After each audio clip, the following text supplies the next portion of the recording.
cepat menanggapi gitu. Ya. Dari sini saya melihat dulu pengertiannya. Jadi ya progresif mainstream menurut bahasa itu diartikan sebagai aliran yang menginginkan kemajuan-kemajuan secara cepat. Kalau saya lihat ini sudah yang kita hadapi sekarang, belum selesai revolusi industri 3, udah masuk ke 4. Belum tuntas 4 masih meraba-raba, sudah siap lagi industri 5. Nggak coba. Jadi progresif itu sebagai aliran yang menginginkan kemajuan yang secara tepat. Kalau kemajuan secara tepat harus dibarengi dengan IT. Kalau nggak ada IT sama aja. Jadi dalam konteks filsafat, terutama dalam pendidikan manajemen atau pendidikan secara umum, progresif itu adalah suatu aliran yang menekankan bahwa pendidikan bukanlah sekedar pemberian sekumpulan pengetahuan kepada subjek atau kepada mahasiswa, kepada anak didik, tetapi berisi aktivitas-aktivitas yang mengarah pada pelatihan kemampuan berpikir positif, atau ya berpikir sistem berpikir. Itu di dalamnya itu. Mereka untuk mengarah pelatihan kemudian mereka senior pas sehingga mereka dapat berpikir secara sistematis. Jadi intinya apa? Mindset Anda dari S2 ke S3 ini udah berbeda. Nah, dari cara inilah memberikan analisis, pertimbangan, pembuatan kesimpulan, menuju alternatif yang paling memungkinkan untuk pemecahkan masalah. Ya, alternatif yang memungkinkan untuk memecahkan masalah itu yang kita hadapin tidak lain nanti Anda mencari novelty dari ontologis, epistemologis, dari masalah Anda udah lihat di ontologis. Nah, alternatif apa yang kita bisa cari nanti hasil kita itu? Itu nanti ketemu di novelty-nya. Saya berharap di mata kuliah saya ini minimal bab 1, bab 2 Anda itu sampai bab 3 itu udah tuntas. Nanti habis UTS itu akan kita garap lebih banyak. Jadi perkuat dulu di ontologisnya, ya. Good. Menurut Brubacher yang dikutip oleh Muhammad As-Said, kemajuan atau progresif, kalau kita lihat progres itu kita ingatkan kalau pekerjaan fisik, progresnya berapa? Kalau fisik kerjakan, keuangannya berapa? Itu dikejar terus tuh kalau di government, di pemerintah, karena APBN ya, apalagi APBN dengan bantuan. Nah, itu dikejar. Kemajuannya sampai di mana? Progresnya sampai di mana? Merupakan sesuatu yang bersifat alamiah dan berarti terjadi sebuah perubahan. Perubahan itu memberi sesuatu yang baru harus benar-benar merupakan kenyataan dan bukan sekadar pemahaman terhadap realita yang sesungguhnya. Coba kita lihat perubahan. Kalau kita bicara perubahan, apa yang bisa saudara mahasiswa sampaikan ke saya? Perubahan itu apa sih sebenarnya? Perubahan itu apa yang kita inginkan dari perubahan itu? Berubah. Apa contohnya? Bu Junengsi, ayo. Ya, kalau yang perubahan yang saya lihat saat ini adalah perubahan yang benar-benar saya alami sekali adalah perubahan tempat bekerja. Yang sebelumnya setiap hari saya berkantor, saat ini saya WFH. Dan sampai saat ini saya masih WFH, Prof. Kemudian yang sebelumnya mungkin pada saat nyampe kita pakai fingerprint, saat ini saya menggunakan presensi online. Itu adalah salah satu perubahan yang kita harus mengikutinya. Oke, ya. Satu orang lagi lah, siapa yang mau sharing silakan. Silakan. Pak Hermansyah, monggo. Oke, perubahan itu berarti sesuatu yang lebih baru dan biasanya mempunyai nilai tambah dan bisa bersifat sustainable. Sustainable, ya. Berkelanjutan. Baik. Kata kunci perubahan itu letaknya Kalau tadi yang dikatakan Bu Jenensi itu terkait dari WFO menjadi WFH ya Bu ya, itu ya. Iya betul Prof. WFH itu kalau zamannya normal WFO, tidak normal WFH. Ya. WFH itu dizamankan nama dengan new normal. New Ya. normal itu harus membuat digital, Ya. daring. Itu perubahan. Masuknya COVID ini memperkuat atau mendorong orang untuk bisa melakukan perubahan. Kalau enggak ketinggalan. Pertanyaannya, kalau kita bicara ke anak-anak didik di tingkat SD, SMP di luar sana yang jauh, apalagi 3T, mungkin perubahan ini kan sesuatu yang baru bagi dia. Ya, nah, tadi Pak Hermansyah mengatakan ini suatu berkesinambungan. Memang berkesinambungan. Revolusi Industri 4 bersambungan dengan revolusi Industri 5 dan lain-lain. Pak Jokowi sudah mengatakan siapa dari SDM yang baru-baru ini saya lihat dia nyampaikan ada seminggu yang lalu, kalau tidak bisa mengikuti perubahan dengan sistem digital, nanti akan ditinggalkan oleh robot-robot. Ya, nanti bekerja SDM itu akan mulai tersingkirkan kalau nggak bisa ngikutin. Akan bekerja robot lagi nanti. Robot itu orang udah bisa kan, yang nggak bisa robot itu dibuat orang adalah nyawanya aja sampai sekarang. Itu Tuhan yang kuat. Apa aja udah kita lihat di luar negeri itu perubahan. Jadi kata kunci perubahan di sini, kata kunci saya ya, kembali ke refleksikan ke diri para mahasiswa masing, hari ini lebih baik dari kemarin. Nah itu intinya, hari ini lebih baik dari kemarin. Kalau kita kuliah dapat A minus, ya kita kejar ke A, belajar lagi, ya, dan lain-lain. Kerja di kantor juga begitu, prioritasnya rendah. Nah, kita coba supaya naik gimana.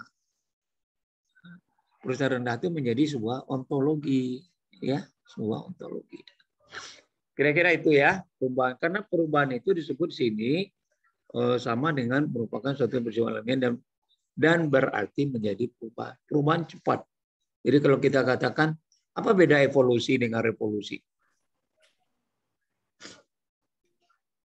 Apa beda evolusi manusia dengan revolusi pemerintahan? Ada nggak? Atau silakan Anda contoh revolusi apa kira-kira? Ya, revolusi. Sekarang saya tanya, KKB di Irian itu revolusi atau tidak? Itu apa namanya? Kelompok bersenjata. Itu revolusi atau tidak? Kalau dia terjadinya secara cepat itu berarti revolusi, Prof. Tapi kalau dia terjadinya itu lambat, itu biasanya disebut dengan evolusi. Kalau kita bicara dari sisi time series. Ya, sekarang kalau revolusi itu tujuannya dia jelas, visi misi jelas. Ya, Anda lihatlah waktu zaman terjadi PKI, itu yang kita anggap itu negatif ya. Anda lihat PRRI, Semesta yang ada di mana? Di Sulawesi, itu semuanya revolusi. Ingin menjadikan negara Indonesia merata keadilannya. Ya, intinya apa? Untuk terjadi perubahan. Maka waktu PRRI itu di Sumatera Tengah itu dibaca terus dari pihak pusat. Bagaimana dia turun, bagaimana harus kembalikan ke Ibu Pertiwi, bla bla bla bla. Karena dia punya suatu revolusi yang progresif, yang cepat, bertahan, tidak tertutup dari saudara kita yang di Irian. Ini kalau saya tidak salah, saudara Irian itu dari mana dia dapat senjata? Kalau kita logikanya, dari mana dia dapat senjata? Ternyata, menurut info dari teman saya dari PON kemarin, dia sebagai intel juga, banyak dari dalam juga, dari dana APBN juga. Ya coba, Ada segelintir orang yang mendorong itu, ingin sesuatu terjadi revolusi di situ. Tapi kalau saya rasa agak sulit ya, karena itu hanya sekelompok kecil yang tidak merata di seluruh daerahnya. Yang kedua, progresifnya juga merupakan pandangan hidup yang punya sifatnya fleksibel. Dia tidak kaku, tidak menolak perubahan, tidak terikat dengan doktrin. Fleksibel. Dia istilahnya, ini saya mungkin salah ketik ya, sifatnya itu bukan kurikulus, itu istilahnya ingin mengetahui ya, atau ingin menyelidiki. Kalau progresif itu kalau nggak diselidiki dia nggak akan berhenti. Terus toleran dan open minded, mempunyai pemikiran yang terbuka. Kalau memang itu dia pasti fleksibel, nggak kaku, dan ingin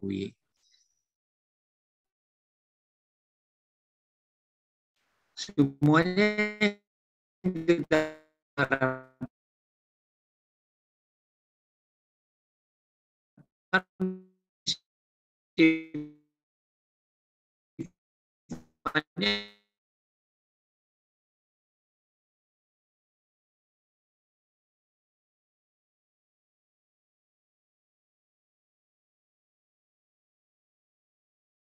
hati membuat epistemologinya. Jangan salah Anda membuat menemukan sebuah ontologis, tapi epistemologinya nggak cocok. Dan hasilnya nanti kalau diuji tidak signifikan. Hati-hati di situ, dan harus menggunakan etika dan epistemologi yang tepat. Tapi kalau sisi positifnya, menaruh kepercayaan terhadap kekuatan alamiah. Menaruh kepercayaan terhadap kekuatan alamiah dari manusia. Kalau kita belajar filsafat itu, manusia itu intinya kan penggerak semua, tapi yang menentukan kan Tuhan yang Maha Kuasa. Nah, ini contoh. Secara alamiah manusia itu masih percaya pada tahyul. Takhayul ya, bahasanya apa ini? Takhayul ya. Nah, kesangsian terhadap lingkungan hidup yang mengancam. Ini sifat positif. Ternyata takhayul itu istilah Indonesianya apa ya? Istilah lainnya ya. Tahyul ya. Tahyul ya asal katanya ya. Tahyul. Terus sanksi terhadap lingkungan. Dari awal kita udah belajar filsafat. Kalau kita cemas, heran, kenapa terjadi, kita akan sanksi dengan berakibat terhadap lingkungan bisa terjadi. Ya, nah, ini sifat positif itu harus kata kuncinya menaruh kepercayaan. Negatif menolak. Ini tolong ini nanti betul-betul di progresif ini kita dikejar terhadap hal-hal yang lebih cepat untuk ke depan, yang kata kuncinya adalah adanya perubahan. Oke, lanjut. Slide berikut. Ini tokoh-tokoh aliran yang ingin cepat ini mohon maaf, ini saya salah ketik. Progresivisme. Ya. Progresivisme. Tolong, udah dibaikin. Saya ambil hanya 3 contoh. Kalau nggak saya kasih contoh, kita nggak tahu dari mana sumbernya aliran ini. Ya, William James berkatakan bahwa otak atau pikiran, ini dari esensi filsafat, seperti aspek dari esensi organik yang harus mempunyai fungsi biologik dan nilai kelanjutan hidup. Nah, dan dia menegaskan agar fungsi otak atau pikiran itu dipelajari sebagai bagian dari seperti mata kuliah kita ini, dari ilmu pengetahuan alam. Memang kalau melihat nanti kita dalam ilmu pengetahuan alam itu yang kita lihat sehari-hari, alamiah kita yang kita lihat. Jadi bagaimana kejadian di alam ini bisa Anda buktikan dengan secara hipotesis. Maka William itu berpendapat seperti itu. terletak keyakinan otak atau pikiran. Anda membuat sesuatu itu ada pengaruh positif ini terhadap ini, itu udah mulai itu pendapat William James, ya. Nah, dari situ nanti akan muncullah beberapa hipotesis. Kalau John Dewey dia beda lagi. Kalau sebuah college itu college ditulis, saya tulis sekolah aja. Nah, perguruan tinggi lah. Prosesnya yang lebih menekankan pada mahasiswa dan minatnya dari mata pelajaran itu sendiri. Sekarang dasar Anda memilih konsentrasi SDM, kenapa pemasaran, kenapa keuangan, itu teori John Dewey ini. Maka muncullah di luar negeri itu 30 apa di sini istilahnya ya, Child Center Curriculum, ya, untuk kurikulum anak-anak ini 30 dia. Muncul dari ini 30 itu untuk yang dua ini Child Center School, sekolah-sekolah yang apa dipusatkan untuk anak-anak ini. Nah, dan ada kurikulumnya juga. Maka progresisme itu mempersiapkan anak masa kini dibandingkan masa depan yang belum jelas. Jadi apa yang kita hadapi di sini, perubahan perilaku digital, ya, anak-anak ini sudah diajak sekarang dibandingkan dengan masa depan. Dia nggak lihat. Saya nggak usah jauh-jauh. Apakah terbayang oleh para mahasiswa, utang kita sekian, bunga utang kita lebih parah lagi. Siapa yang bayar? Anak cucu dia nggak ngerti. Pasti anak cucu. Dari anaknya nyambung lagi nanti anak cucu. Artinya apa? Utang tuh nggak habis-habisnya di Indonesia. Bunga utang aja menurut analisis Indef itu masih banyak sekali. Nggak bisa dihitung. Nah, itu nanti tugasnya itu. Jadi prosesnya misalkan anak masa kini dibanding dengan apa yang akan dilihat saat ini, zaman digital, apa kegunaannya, apa dampaknya, apa dan lain-lain. Kalau dia nggak tahu kita itu, apakah dia? Karena nanti kalau tadi dikatakan Pak Jokowi, kalau tidak bisa ngikut ini, robot yang akan bekerja. Anak-anak cucu kita tuh nggak akan dapat pekerjaan. Ditinggalin oleh robot. Kalau tidak progresif. Mengikuti IT, terutama perubahan yang ada saat ini. Kedua, Hans Feinhiger. Hans Feinhiger ini dia mengatakan, menurutnya, tahu itu hanya mempunyai arti praktis. Persesuaian dengan objektif tidak mungkin dibuktikan. Salah satunya ukuran bagi berpikir gunanya adalah dalam bahasa Yunani itu adalah untuk mempengaruhi kejadian-kejadian di dunia. Pertanyaan saya sebagai Anda calon doktor ini, menurutnya tahu itu mempunyai arti. Tahu itu masuk domain mana itu? Anda pilih aja, saya kasih domain belum. Belum itu ada 3 domain. Ada kognitif, ada afektif, ada psikomotorik. Silakan Anda pilih para mahasiswa. Tahu. Ya, dimensi mana itu domainnya? Anda belajar sekarang di kognitif ini posisinya. Ya. Jadi menurutnya tahu itu hanya mempunyai arti yang praktis. Saya kasih ke anak SD. Saya kasih spidol. Dia tahunya untuk apa spidol? Nulis. Nulis. Kalau Anda nggak bisa sampai sana lagi, spidol itu Anda tahunya terbuat dari bahan kimia ini, dicampur dengan ini, di packing, sehingga bisa ditulis bermacam muncul berapa merek. Itu tugas Anda tahu di kognitif. Sama juga nanti di ontologis Anda itu. Anda tahu, Anda heran, Anda sanksi. Kira-kira apakah ini penyebabnya? Nah, itu akan keluar di epistemologi Anda. Nah, Anda tahu itu dari mana? Masalah itu tahunya dari lingkungan kita sekitarnya, lingkungan alam yang ada di sekitar kita. Nah, jadi tahu itu adalah tingkat yang paling rendah dari sebuah domain kognitif. Kalau kayak Anda ini tidak tahu lagi, Anda sudah bisa memahami dan mengevaluasi apa manfaat dan apa manfaat dan tidak bermanfaatnya sebuah yang Anda lihat. Akhirnya ujungnya kemana? Ke aksiologi nantinya. Ya, ini saya setuju ini menurut di Hans Feinger ini. Jadi betul-betul kalau Anda sudah tahu itu berarti Anda nanti novelty Anda itu bisa Anda berikan secara praktis. Kalau nanti Anda ketemu dosen, penelitian Anda kuanti dan kuali. Ujung-ujungnya nanti kuali itu apa? Anda harus membuat namanya apa?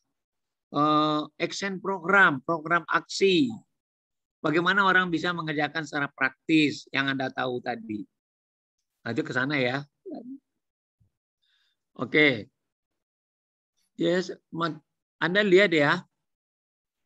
Saya kan ini Kaprodi ini salah satu di Doktor Manajemen di PTS Jakarta. Nah, Anda di Bogor ada S3 dari Unpad. Kira-kira kurikulumnya sama nggak dengan kurikulum di saya? Belum tentu kan? Karena kita mau lihat arahnya tadi. Mau kemana ini mau dibawa? Nah, kalau di saya itu, mungkin silakan aja kita koreksi. Kita cuma di tempat saya itu kan kuliahnya cuma 2 semester. Di semester 2 itu mahasiswa sudah mempersiapkan proposal. Ya. Di semester 3 dia maju ujian proposal. Nah, di kami itu 5 mata kuliah semester 1, 2 mata kuliah di semester 2 itu untuk konsentrasi. Nah, sekarang di tempat saya itu filsafat ilmu ada. Kayaknya nonsen calon dokter tidak tahu filsafat ilmu. Apa yang dibuat risetnya itu berarti keluar deh kalau dia nggak ngerti. Nah, yang kedua metode penelitian ada ya? Ada lihat nggak itu mata kuliahnya? Metode penelitian ada. Yang ketiga apa lagi? Di semester 1 ini saya ingin tanya apa aja? Semester 1 ini inovasi, terus manajemen strategik, terus satunya lagi kewirausahaan, manajemen inovasi, dengan innovation, manajemen strategik, teori kewirausahaan,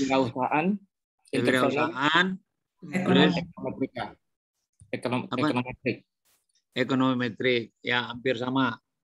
Kalau saya sekarang ekonomi metrik masih, metode riset masih, terus kewirausahaan kita masukkan dalam manajemen, ya.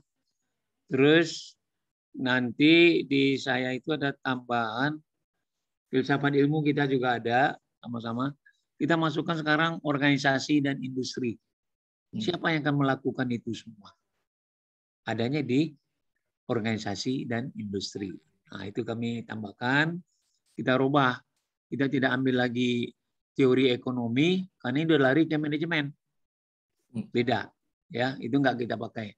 Tapi ekonomi metrik itu hanya intinya untuk perancangan, ya perancangan aja. Kalau Anda ambil keuangan itu harus kuat itu teori ekonomi metrik.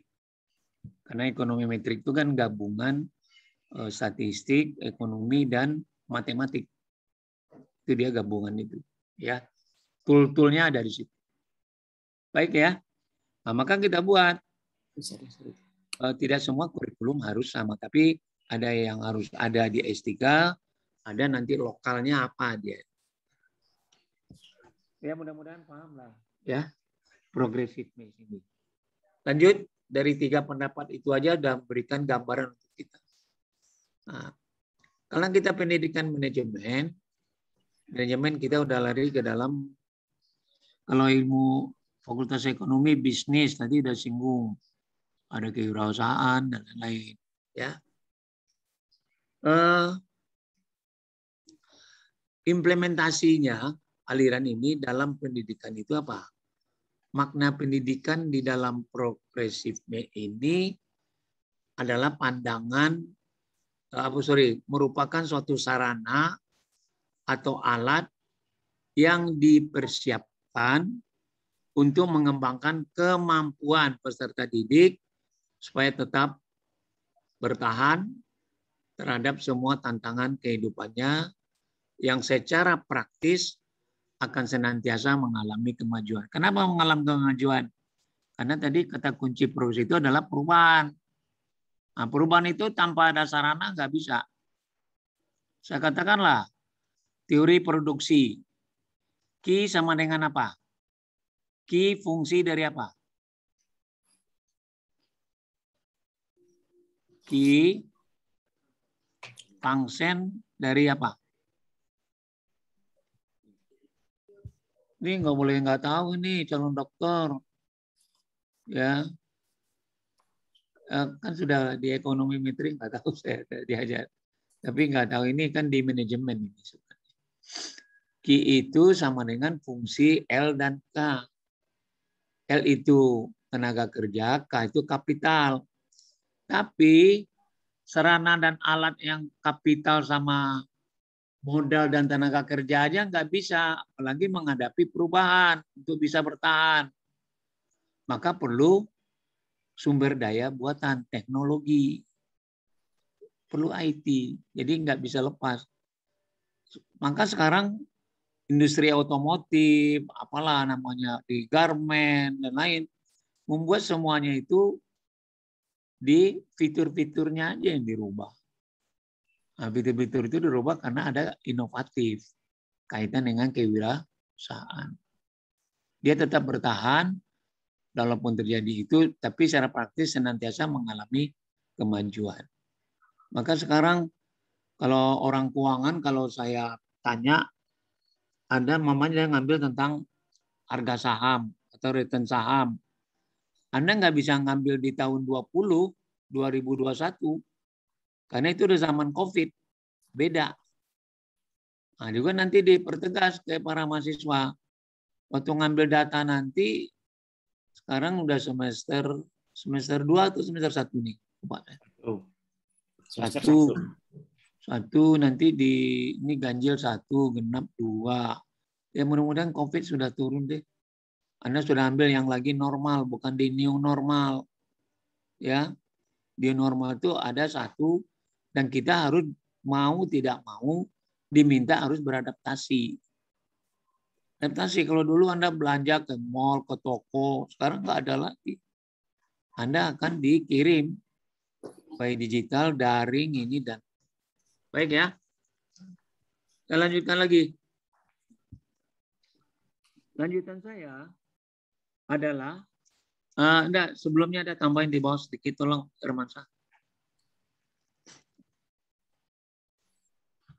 Pendekatan beliau itu adalah tumbuh kembangkan anak didik itu. Anda kan belajar sekarang sudah SKS kan. Kalau masih di balita ya harus tumbuh kembangkan. Karena kuliah ini pembelajaran orang dewasa. Kalau SMA wajib. Dasmen. Kalau kuliah itu dari Anda sudah punya basic menumbuh kembangkan anak dari dasmen, dasar dan menengah. Dia lihat minat. Kontak dengan dunia yang kita lihatin. Anda ambil MSDM juga itu ada hubungannya dengan minat Anda. Terus ada dosennya, ada gurunya sebagai pembimbing.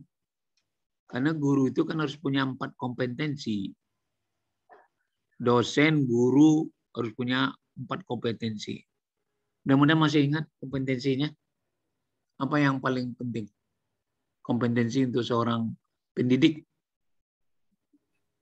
Mohon kalau ada masukan, masih ingat kompetensi. Ayo, ini yang pendidik ada 2 orang nih, Nanda sama Bu Juningsi ya. Ya Bu Nanda. Ya Prof. Apa itu kompetensi? Itu ada 4. Anda bisa jelaskan ke saya. Ya, kompetensi yang saya ketahui, Prof, yaitu kompetensi profesional, terus pedagogi. Jadi kompetensi pedagogik itu kemampuan kita. Pertama, mohon maaf, Prof, kompetensi pedagogik bagaimana kita sebagai dosen, ya, kompetensi pedagogik, terus kompetensi kita memiliki kepribadian ya sebagai guru atau dosen. Lalu kompetensi profesional, kita sebagai profesi guru dan dosen, dan kita juga sebagai guru dan dosen juga kita harus memiliki kompetensi sosial. Oke, bagus. Ya. Dan itu nggak bisa dilepasin. Anda itu ngambil S3 tidak lain adalah Anda akan menjadi seorang dosen yang profesional. Kalau Anda menuntut ilmu, sekarang itu Anda namanya profesionalnya seorang dosen.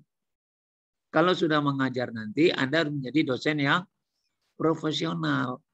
Bisa mengambil keputusan, bisa mengambil resiko, dan lain-lain ya. Banyak ya. Nah, prestasi diukur dari segi mental, fisik, moral, dan sosial. Kayaknya ini sudah dasar ya. Jadi kalau orang mentalnya nggak bagus, fisiknya nggak bagus, ujung-ujungnya lari ke kemampuan ini. Nah, kita itu dalam teori, kemampuan itu kan ada dua. Ada intelektual, ada fisik. Berapa hari yang lalu saya ada kasih contoh itu. Nah, kemampuan mental, kemampuan fisik, moral, dan sosial.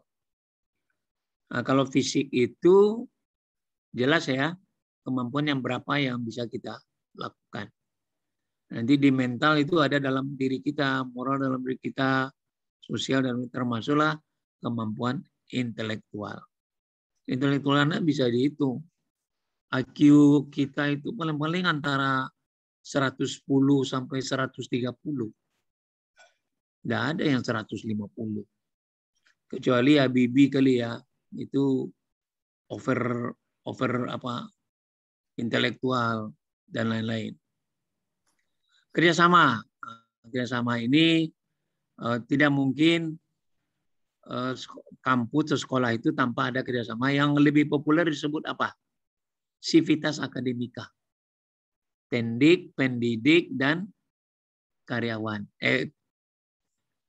Tendik, pendidik, dan mahasiswa.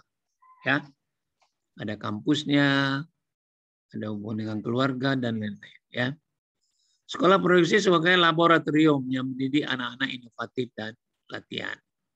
Ya, Anda lihat boarding school itu lebih banyak ke inovatifnya yang keluar.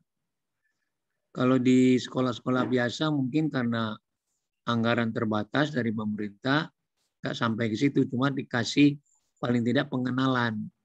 Siswanya cari sendiri. Kalau Anda sudah mahasiswa ini nggak pakai, Anda sudah mencari sendiri. Kemandirian Anda harus lebih tinggi. Oke, saya lanjut lagi. Ini masih ada lanjutan. Nah, dengan demikian dapat dipahami bahwa aliran telah memberikan sumbangan yang besar di dunia pendidikan. Aliran ini telah meletakkan dasar-dasar kemerdekaan, kebebasan kepada anak didik diberi kebakan, maupun cara berpikir, intelektual, guna mengembangkan bakat dan kemampuan yang terpendam tanpa terhambat oleh rintangan yang dibuat oleh orang lain. Sebenarnya PON 20 kemarin itu tidak lain ada mencari bakat-bakat yang terpendam. Ya, salah satunya itu. Nah, kalau saya kaitkan dengan di atas, aliran produksi memberikan sumbangan yang besar di dunia pendidikan Indonesia. Iya, karena sesuatu itu kayak anak SMP, SMA diberikan kasus terhadap kondisi yang dia lihat saat ini. Kalau sistem kuliah, SKS itu termasuk juga semua yang besar. Anda mampu kuliah kalau Anda mampu mengambil mata kuliah itu. Maka hati-hati sekarang dengan adanya peraturan Menteri, mungkin semester genap akan berlaku untuk Anda. Kalau salah minggu lalu saya ada jelaskan ya, Anda ambil 4 mata kuliah, tapi Anda bisa hanya 2 yang lengkap. Incomplete itu dianggap 0 sekarang. Berarti total Anda yang 2 mata kuliah dibagi dengan 4. Jadi IPK Anda akan turun. Nah, itu memotivasi para mahasiswa supaya apa yang diambil harus punya kekuatan. Saya harus bisa menyelesaikan di 1 semester ini. Kalau Anda yang ada tidak incomplete, nanti ini udah mulai diwaspadain. Kalau sudah masuk ke PP Dikti, itu udah nggak bisa dirubah. Lebih baik dosen, mahasiswa sekali mengingatkan untuk kegiatan ini. Karena saya lihat yang dibuatnya Nadil Makarim itu progresif sekali ya. Progresif sekali yang dibuatnya. Mana ada kita berapa menteri pendidikan tahu-tahu baru sekarang, ya kan, yang berubah dengan digital ini lebih cepat. Dia apa yang dikatakan Nadil itu, anak-anak itu kan tidak perlu ranking, nggak perlu IPK tinggi kan, menurut dia, ya. Tapi bagaimana dia melihat situasi ini biar bisa dia selesaikan. Dibuat itu lagi. Jadi kalau cara berpikir, bakat, kemampuannya benar-benar dalam dirinya tanpa terhambat oleh. Maka muncullah anak-anak yang pintar itu ya. Maka Nadil udah bilang tadi, bukan IPK, bukan ranking, bukan ini. Kan beda ya. Dia bukan dia bukan orang psikologis. Ya, dia bukan psikolog, tapi dia orang entrepreneur. Entrepreneur itu kalau begini, anak-anak tamat SMA nggak mau kuliah lagi. Cukup bekal dari anak-anak tamat S1 nggak akan lanjut lagi S2. Karena dia bisa wira swasta sendiri, menciptakan sendiri, mencari pelanggan sendiri. Dan baik, saya lanjut lagi. Nah, ini saya rasa umum saja ya, saya tidak bahas banyak ini. Untuk memecahkan masalah, problem solving. Problem solving ini intinya apa ya? Sebenarnya kita melihat suatu masalah. Nah, masalah itu kan terkait dengan ontologi Anda nanti. Nah, bagaimana memecahkannya? Melalui epistemologi. Nah, dalam lingkungan sehari-hari itu maknanya bisa di kantor, bisa di lingkungan Anda, dan lain-lain ya. Dari pengalaman ini dipelajari harus bersifat real sesuai dengan nyata. Oleh karena itu, seorang pendidik harus dapat melatih anaknya untuk mampu memecahkan. Maka S2, S3 itu adalah di banyak kasus-kasus nanti yang dilihat mencari ontologisnya.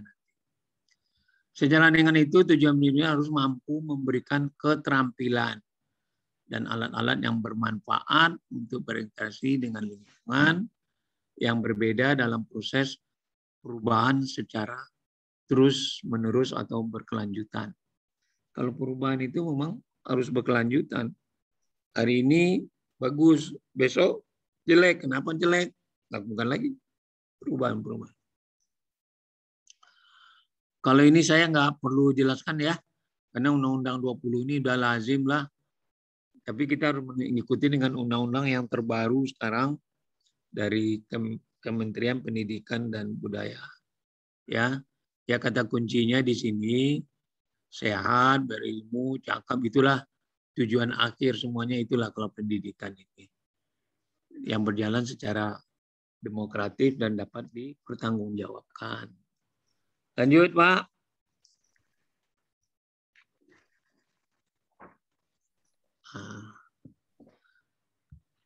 Maju atau tidaknya sebuah universitas, seorang alumni itu tergantung kurikulum yang dibuatnya. Maka kurikulum dalam pandangan progresisme ini artinya apa di sini? Apa saja yang serasi dengan tujuan menurut prinsip telah digariskan. Jadi artinya anak-anak yang dapat kurikulum harusnya dirancang untuk mengembangkan berbagai potensi, kita dapat memberikan pengalaman yang berharga. Ini arahnya ke dasmen yang lebih banyak. Kalau kurikulumnya itu nggak jelas ya sayang. Maka banyak sekolah-sekolah boarding itu dia membuat kurikulum plus untuk mengisi apa?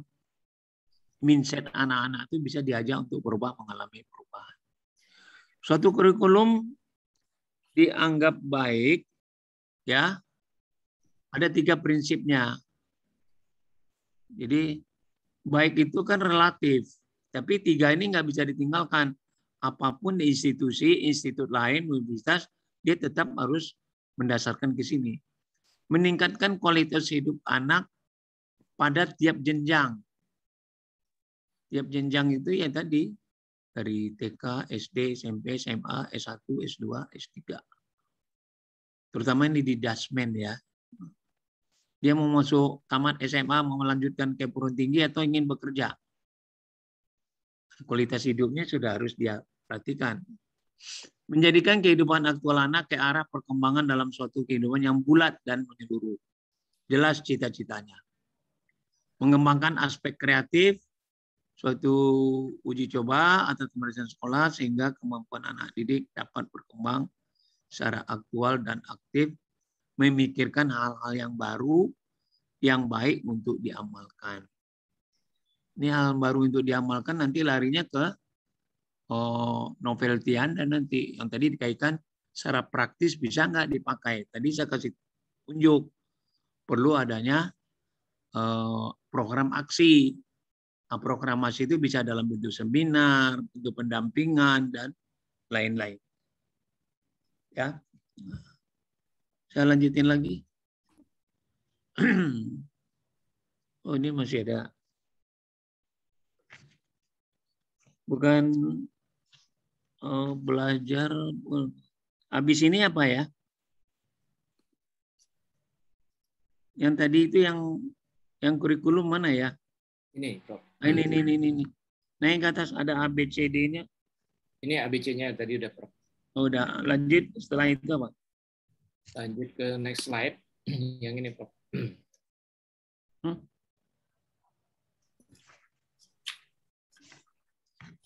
Sebentar.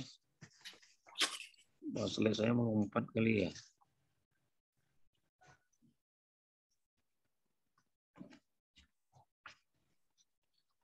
Yang ABCD tadi udah ya? Yang ABC cuma sampai C. ABC sudah, Prof. Terus berikut ini apa lagi? Yang berikut ini lanjutannya lagi. Lanjutan dari penjelasan terkait dengan kurikulum tadi, pandangan kurikulum. Menurut undang-undang dengan demikian meningkatkan kualitas kurikulum mampu mengubah perilaku. Ini udah nih, lanjut aja lah. Ya. Nah, ini lagi nih. Belajar dalam pandangan progresif. Apa ini ada 4? Progresif ini ya mungkin di Pakun udah bagus ini ya. Arahnya ke inovatif dan ke wirausahaan.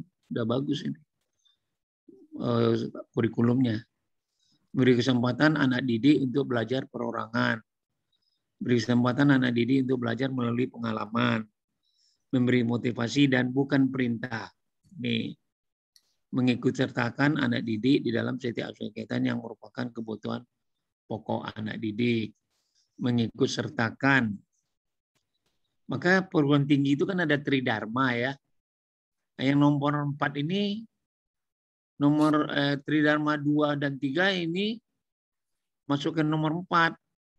Mengajak mahasiswa terlibat dalam penelitian, terlibat dalam pengabdian, abdimas. Nah, kalau yang nomor 1, 2 itu lebih banyak ke penyelenggaraan pendidikan. Dan memberi motivasi, 1, 2, 3. Kalau 4 itu lebih banyak ke tridharma kedua dan dharma ketiga. Lanjut, Pak. Peran guru, peran pendidik. Nah, ini yang pendamping tadi nih. Harus memotivasi tapi jangan memerintah. Tadi sudah diingatkan. Nggak bisa. Ingat ciri-ciri generasi milenial. Generasi milenial tidak mau diperintah. Maunya dia ingin mencapai tujuannya ke depan lebih baik. Itu muncul. Kalau generasi milenial itu dianggap di kelompok generasi Y, generasi sebelum itu generasi X. Generasi X itu biasanya dia suka memerintah, ini tidak bisa. Maka ini diminta peran seorang guru itu, di sini dikatakan antara peran guru dengan siswa dalam kegiatan pembelajaran, karena prinsip pembelajaran itu progresif, menghendaki pembelajaran yang dipusatkan pada siswa. Adapun peran guru menurut aliran ini ialah berperan sebagai fasilitator. Kayak Anda itu contohnya, Anda paparan saya ini cuma fasilitator, ya, pembimbing mungkin mengarahkan. Kalau Anda buat disertasi nanti ada pembimbingnya dan lain-lain. Ya. Berikut. Lanjut lagi, Pak. Ini tantangan. Tantangan aliran ini di dalam pendidikan di Indonesia, ya. Oh, aliran progresif ini banyak mengabaikan masa lalu.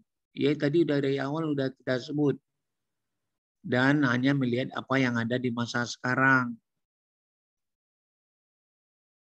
Apa yang lihat di masa sekarang. Kita refleksikan sekarang. Kalau kita zaman sekarang, kita nggak lihat lagi kan radio transistor, nggak ada kan? Telepon engkol ada nggak? Masih ada. Ya, banyak. Waktu Anda kecil-kecil bermain petak umpet, apalah kali itu orang ini nggak mikirin itu dia sekarang. Dia pegangnya apa? HP, iPad, ini dan lain-lain.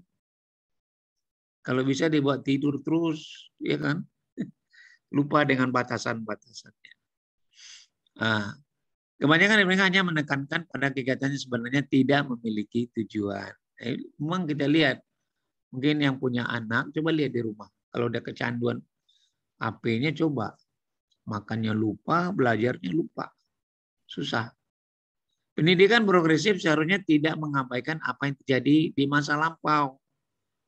Sebaliknya dapat menggunakan sebagai alat membawa rekonstruksi dari dan berlanjut. Jadi dia kesinambungan. Saya hanya kasih contoh yang ekstrim tadi. Revolusi Industri 3. Baru kita kenal komputer, sekarang masuk Industri 4. Nah, ini Industri 4 itu sudah bagaimana kemandirian, digital, dan lain-lain. Udah jauh sekali. Yang berikut, pendidikan seharusnya berbasis pada rangkaian pengalaman yang terjadi, ya, terus-menerus dari masa lampau sampai sekarang. Akan membentuk masa depan. Maka DW, kan ada 3 pendapat tadi kan. Nah, kalau si John DW itu, tadi dia mengatakan, proses itu lebih melakukan pada ini dan minatnya daripada mata pelajaran itu sendiri. Maka tadi disebutkan bahwa progresi itu mempersiapkan anak masa kini dibanding dengan masa depan yang tidak jelas atau yang belum jelas. Itu DW ya. Tapi saya lebih tertarik yang tadi si Hans tadi, pendapat si Hans.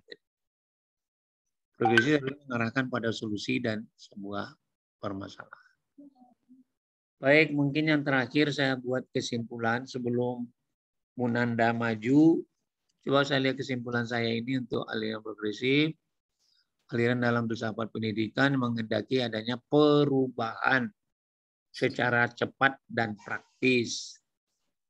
Pendidikan menuju ke arah yang positif. Secara singkat, ciri implementasi prosesnya dalam pendidikan dapat dipahami sebagai berikut: berpusat pada anak, mahasiswa, sebagai daripada pelajarannya. Kita harus kepada mata anak itu sebagai penunjang untuk melengkapi tujuan ke depan itu apa yang harus disiapkan. Nah, kemarinnya kampus, sekarang Tridharma itu harus kuat. Banyak yang kita temukan, mahasiswa ngambil kinerja dosen rendah. Rendahnya itu di mana? Di Dharma 2 dan Dharma 3. Dharma 3 apalagi? Nanti diminta. Menekankan kepada kegiatan pengalaman daripada pengetahuan dan kemampuan. Ini anak-anak digital sekarang, anak-anak generasi Y, generasi Z.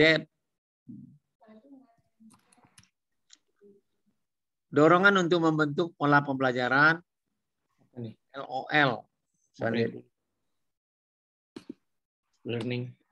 Learning, apa itu kepanjangan itu? LOL itu ada itu. Learning, ya.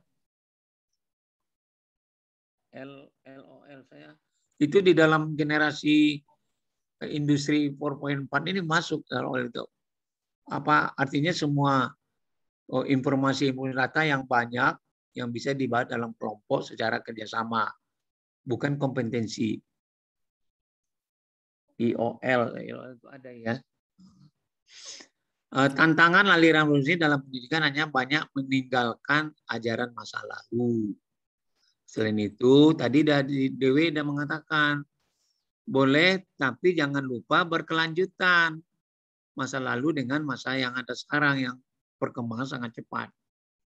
Selain itu, berbagi persoalan teknik dan praktis atau langsung dalam pelaksanaan pembelajaran.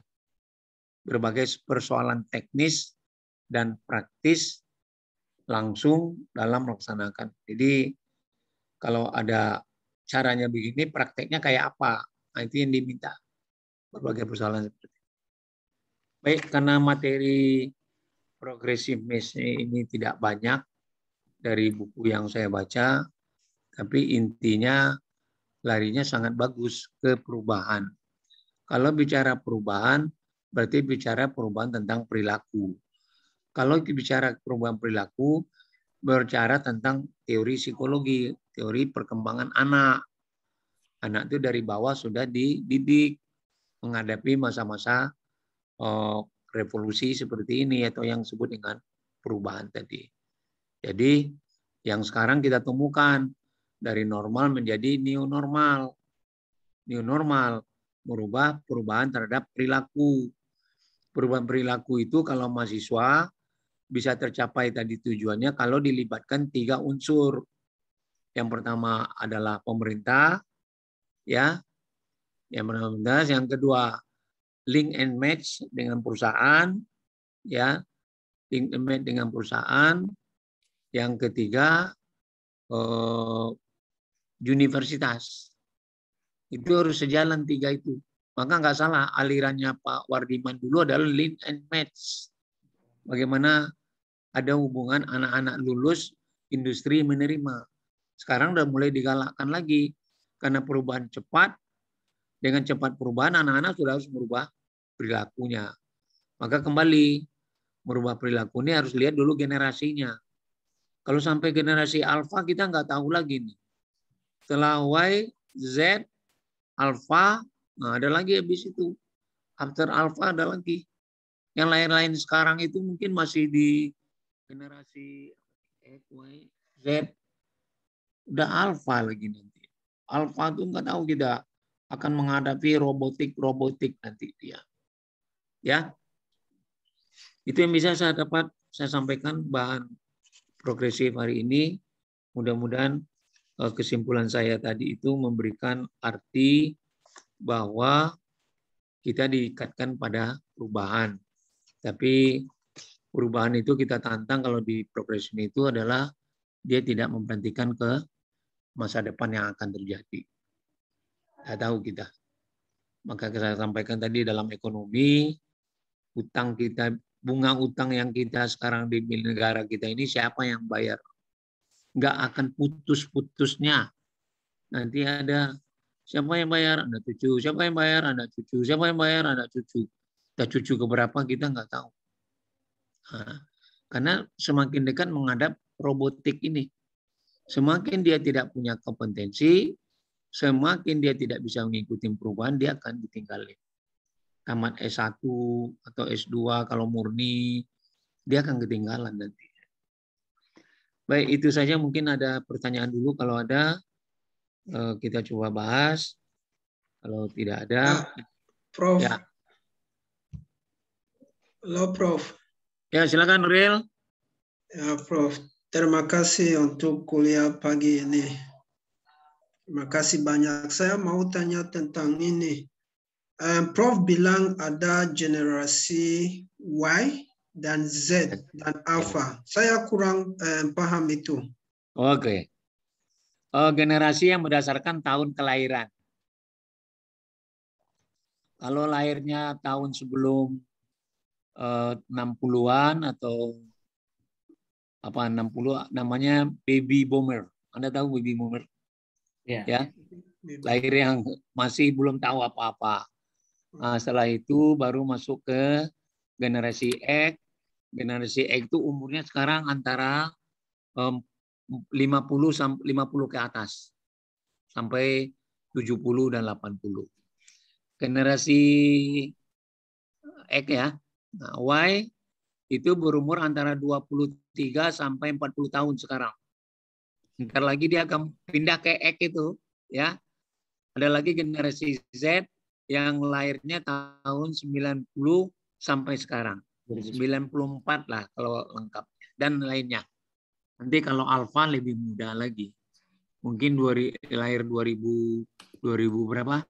2020 itu udah alfa lagi nanti. Untuk lengkapnya nanti Pak Kri nanti saya kasih deh. Ini banyak dibahas juga di teman-teman di Pakuan S3 bagaimana komitmen generasi X dengan generasi Y. Karena kalau generasi Y itu di perbankan, di pemerintah banyak diisi oleh generasi Y. Kalau di perbankan saya setuju, karena dia tidak mengejar duit, tapi mengejar kepuasannya dia. Bagaimana dia bisa mencapai yang dia inginkan. Dia nggak mau diperintah. Maka hati-hati kalau generasi Y ini banyak. Apalagi di pemerintahan. Nah, di pemerintahan itu kan lebih banyak X-nya. Pemerintah ini dan lain-lain. Nanti lengkapnya untuk tahun resminya nanti saya bisa informasikan ke saudara Kril nanti ya. Karena kita dihadangkan oleh generasi sekarang. Oke, Oke, Kril? Ya, oke, Prof. Terima kasih. Nah, kalau Kril sekarang usia berapa? 30. Wah, Kril itu masih masuk di generasi Y. Ya, Iya, generasi saya masih generasi Y. Ya. Kalau generasi Y itu banyak ciri-cirinya itu, ya.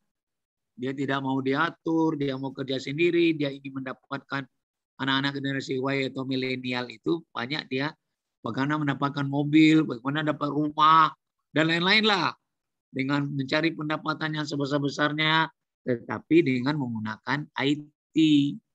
Dengan IT itu dia gunakan, ya. Makanya kalau Kril sekarang 30, ini termasuk generasi Y atau populer dengan milenial, ya. Milenial. Oke. Ada lagi Bapak Ibu mahasiswa? Hanya sedikit-sedikit karena saya sudah di tatap muka ke-5. Nah, tatap muka ke-6 nanti kita sudah harus fokus pada paparan semua dari para mahasiswa. Ya, Prof. Ya. Saya mau tanya lagi. Tadi Prof bilang tentang potensi pendidikan, ada pedagogi, ada profesional, ada sosial, fisik, dan moral. Ya, saya mau tanya sekarang, saya dan teman kelas Bapak dan Ibu masih belajar S3 atau calon S3 tentang potensi ini. Sekarang kita masih belajar dan mungkin kami lebih kurang apa yang penting. Sekarang kita fokus atau kita ini apa ini konsentrasi, Prof. Ya, oke. Saudara Kril, saya tanya dulu. Kalau saudara Kril tamat S3 mau jadi pendidik atau menjadi wirausahaan? Saya tanya dulu. Oke, ya Prof. Tentang itu, menurut saya mau menjadi dosen. Dan ya, saya nggak tahu mungkin swasta atau pemerintah. Ya, sekarang susah tahu ini. Besok saya akan kerja di swasta atau di pemerintah. Dan fokus saya itu punya ini, ya. Jadi dosen ya, bagus. Prof. Ya, pekerjaan yang mulia itu, Kril ya. Itu namanya apa, Kril? Pahlawan tanpa jasa. Dosen, guru, pahlawan tanpa jasa. Sekarang mencakup kalau niatnya Kril mau jadi dosen, yang paling pertama penting itu adalah pedagogik. kompetensi pedagogik. Tadi disebutkan bagaimana cara mengajar ke anak didik dan lain-lain. Dan kalau sekarang di dalam peraturannya itu, kalau di tingkat dasar menengah itu adalah bagaimana membuat satuan pembelajaran, bagaimana mengevaluasinya, dan lain-lain. Nah, untuk evaluasi itu, anak didik itu dilihat dalam keadaan suatu masalah yang harus bisa diselesaikan. Dia bisa selesaikan secara kelompok, bisa selesaikan secara bersama-sama atau dengan teman lainnya. Dan mungkin dia harus sendiri. Nah, itu satu kalau Kril mau jadi dosen, cara mengajar, pedagogik. Dulu zaman saya dulu ada sekolahnya namanya Sekolah Pendidikan Guru, SPG. Ya, spesialis sekolah untuk guru ya. Nah, itu calon guru ini pelatihannya masuk ke kelas. Di kelas nanti dia suruh mengajar. Waktu dia mengajar apa yang dilakukan dulu, perkenalan, tatap muka, apa yang akan dibahas, bla bla bla. Si guru kelasnya nunggu di belakang. Nanti dinilai. Berarti kemampuan apa? Pedagogik.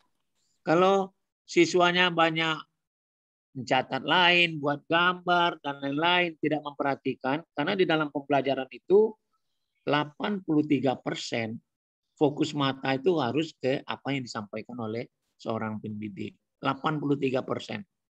Kalau enggak Anda melayang kemana-mana itu pikirannya. Ya, nah itu pedagogik yang pertama. Yang kedua profesional. Anda harus profesional. Kalau Anda sudah jadi dokter, jadi dosen, Anda harus selalu mencari yang terbaru. Kalau Anda sudah penelitian habis dokter, Anda cari postdoc lagi untuk riset, menemukan, mencari lagi. Nah, itu Anda harus profesional. Dan harus Anda bisa, kalau kayak sekarang kuliah ini Anda mencari profesionalnya mahasiswa. Kalau Anda sudah jadi tamat dokter, Anda harus apa yang Anda kemukakan itu inovasi baru dan lain-lain. Anda harus berani ngambil keputusan. Harus berani kalau salah diakuin. Ya. Nah, itu larinya ke sana. Yang ketiga sosial, bagaimana hubungan Anda dengan orang tua murid, orang tua siswa, mahasiswa, dan lingkungan. Itu di sosial. Yang terakhir kepribadian. Nah, kepribadian ini dari kita sendiri. Bagaimana kita bisa menghayati seorang siswa itu. Tadi sudah dikatakan, harus intinya banyak memotivasi. Jangan memerintahkan tadi kan. Tidak mau dia. Apalagi turun ke generasi. Generasi Y, generasi X, generasi dan lain-lainnya. Ya, Kril ya. Ya, okay. Prof. Dan terima kasih, Prof. Ini ya, seorang dosen, kalau universitas dosennya banyak kan dari alumninya. Tapi yang bagus, dulu kalau kami di Indonesia, seorang itu bisa jadi dosen kalau punya akta 5. Akta 5 itu syarat wajib. Bagaimana kompetensi dia dalam pendidikan, mendidik seorang siswa. Kalau dulu ada akta 4, kalau dia tamat SMA sampai akta 4. Nah, kalau dia udah ngambil sarjana, dia harus ngambil akta 5. Kalau dari non kependidikan. Dulu ada sekolahnya namanya IKIP. IKIP itu kan kependidikan semua. Ya. Education only, dia hanya di pendidik semua. Nah, biasanya lebih bagus anak-anak itu kalau cara mengajar yang tamat dari mana tadi kependidikan.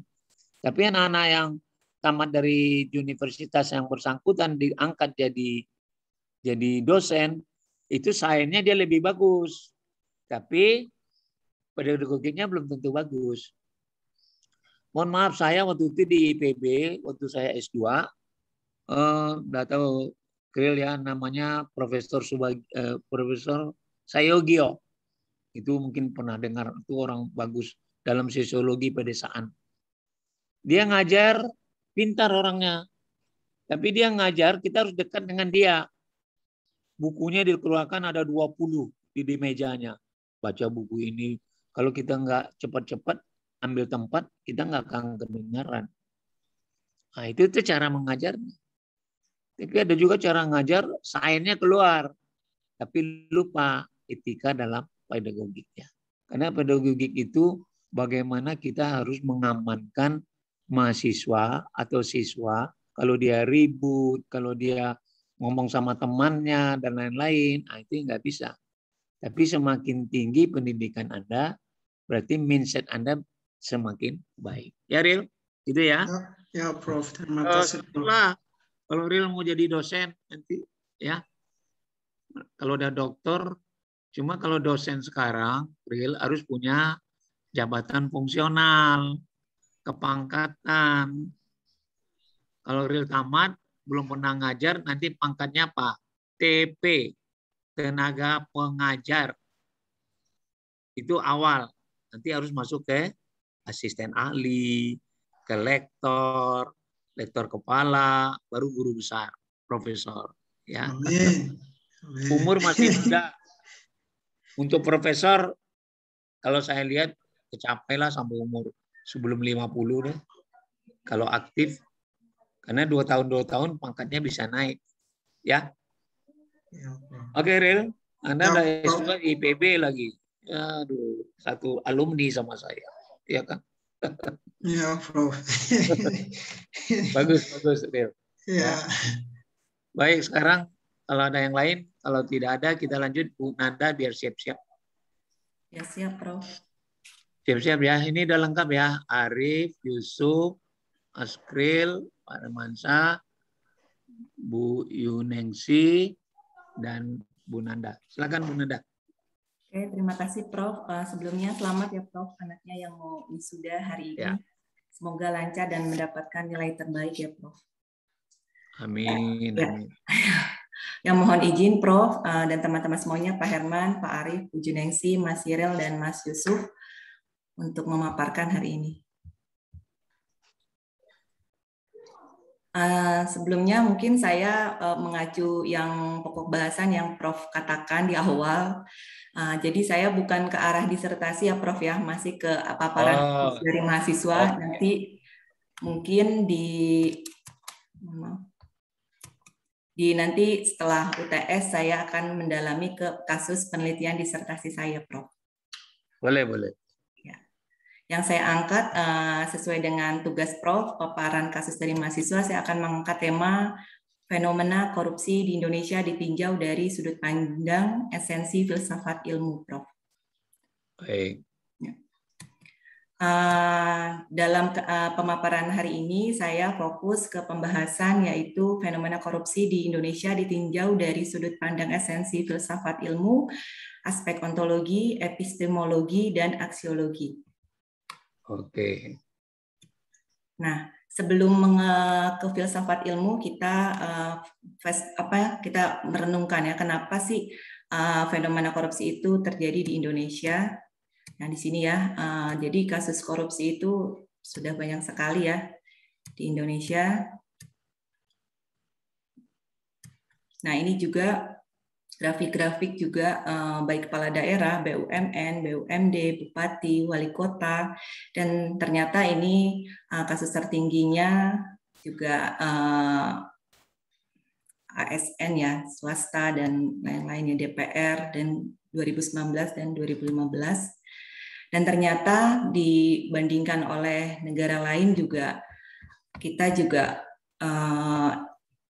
ini juga ya menunjukkan bahwa negara tersebut skor IPK tinggi juga menunjukkan bahwa negara tersebut memiliki resiko terjadi korupsi yang rendah.